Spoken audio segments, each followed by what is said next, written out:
The following minicast features highlights from an election special on young voters hosted by Laura Flanders. The event took place a couple weeks prior to the New York Democratic congressional primary election, where Democratic Socialist candidate Alexandria Ocasio-Cortez defeated 19-year incumbent Joseph Crowley in an unprecedented win for progressives and socialists across the nation. If she wins the position, she will be the youngest member voted into Congress. Produced by Global Vision and taped at the MNN El Barrio Firehouse Community Media Center in East Harlem, this episode is a co-production of Free Speech TV and Manhattan Neighborhood Network. Hi, I'm Laura Flanders. Welcome to this special program about young voters, millennials, born between 1981 and 1996, and their even younger counterparts, members of the so-called Generation Z. Taken together, these groups now surpass baby boomers as America's single largest group of eligible voters. Youthful voters have the power to decide elections should they choose to use it, and issues of concern to them are already having an impact. We'll talk with Catherine Vaughan, co-founder and CEO of Flippable, created, as the name suggests, to flip state legislatures from red to blue. So many groups are coming together and making electoral and democracy issues truly the civil rights issues that they are. Nathan Rubin, founder of Millennial Politics, which showcases candidates who support the progressive values that are important to many young voters. Millennials are getting more engaged, but they're also in a much worse financial position than previous generations. And Reynaldo Pearson, the newly chosen mission director of the grassroots social movement known as Democracy Spring. Well, if your vote didn't count, you wouldn't have billionaires trying to suppress it. Alexandria, tell us a little bit about what went in to your decision to run. When you start kind of knocking on your neighbor's door and talking to them about issues of healthcare, on education, when I started having these conversations, I realized that our community, particularly communities of color, particularly young communities, communities with low voter turnout, kind of in turn have been neglected by the Democratic Party as well. They say, oh, well, they don't vote, so we don't have to pay attention. It creates a chicken and egg situation that it requires someone to go in and break that cycle. One of the things that has kind of distinguished our campaign is that we're unafraid to really push the line in our district, but also nationally. So I was one of the first candidates in the country to come out in favor of the abolishment of ICE, Immigration and Customs Enforcement. I come out in favor of a federal jobs guarantee, improved and expanded Medicare for all, and also the decriminalization of marijuana and reducing our prisons by about 50% in 15 years. And these are big, bold ideas, and a lot of people would think that this is radical, but really what we're finding is that bold, tangible ideas is what galvanizes an electorate, especially a young electorate. And I think we can actually have a campaign worth turning out for. People will turn out when we advance the line on policies like investigation into federal student loan forgiveness and having that program really alleviate the burdens of an entire generation and also revitalize our economy overall. How are you looking at this picture, Nathan? Millennials are getting more engaged, but they're also in a much worse financial position than previous generations, and inequality has been worsening for decades.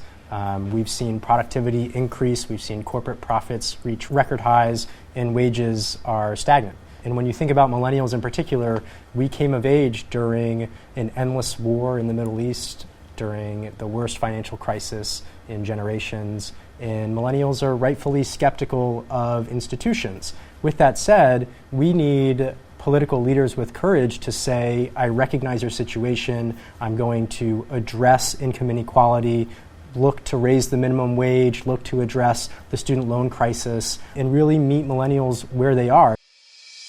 Catherine Vaughan, CEO and co-founder Flippable. Democrats are paying attention to the state level for the first time in a while. We lost over 1,000 seats during Obama's presidency at the state and local level. It meant that we lost control and majority control of chambers and states across the country. Republicans in power used their majorities to roll back voting rights, to gerrymander districts, to basically entrench their control.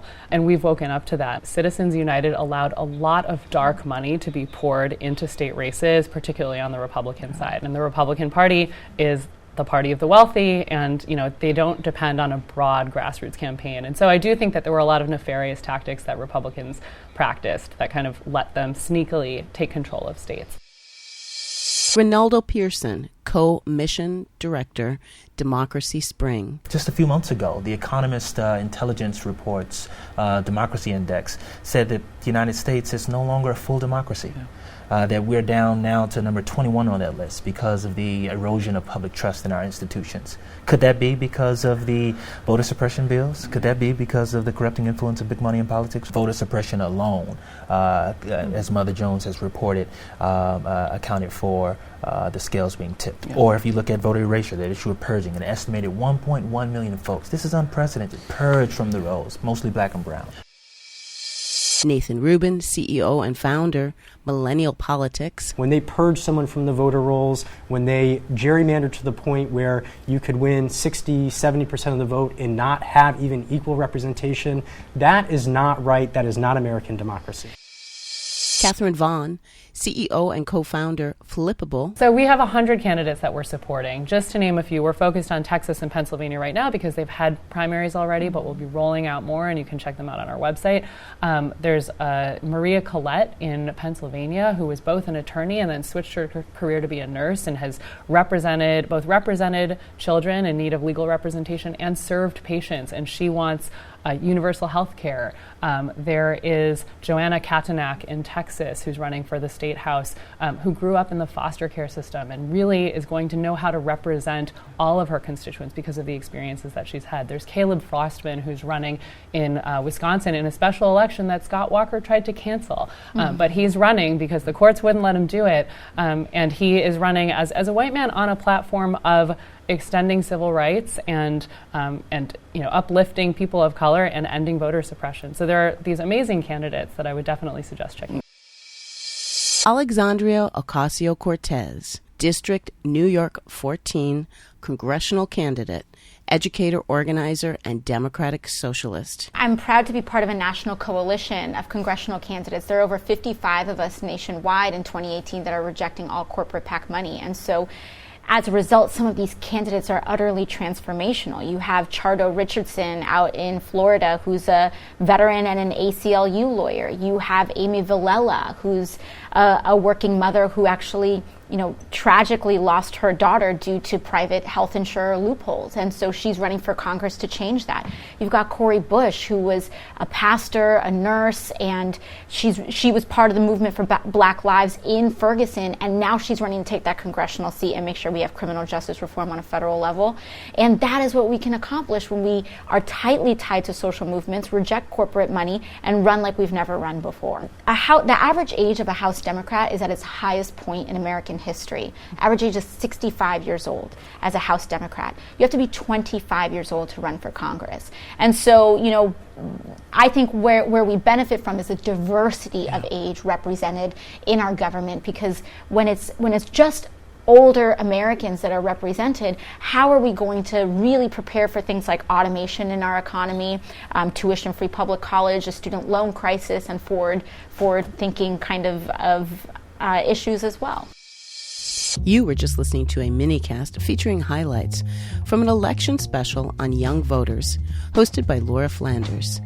Featured panelists included Nathan Rubin, CEO and founder, Millennial Politics; Catherine Vaughn, CEO and co-founder, Flippable; Ronaldo Pearson, Co-Mission Director, Democracy Spring; and Alexandria Ocasio-Cortez, District New York 14, congressional candidate, educator, organizer, and Democratic Socialist, who defeated 19-year incumbent Joseph Crowley in an unprecedented win for progressives and socialists across the nation in the recent New York Democratic congressional primary election. Produced by Global Vision and taped at the Eminent El Barrio Firehouse Community Media Center in East Harlem, this episode is a co-production of Free Speech TV and Manhattan Neighborhood Network.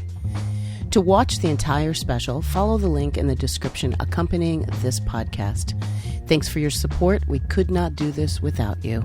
You can make a one-time donation or monthly ongoing donation by going to www.lauraflanders.org. If you like what you're listening to, please take a moment to write a review in Apple Podcasts. Thanks for listening.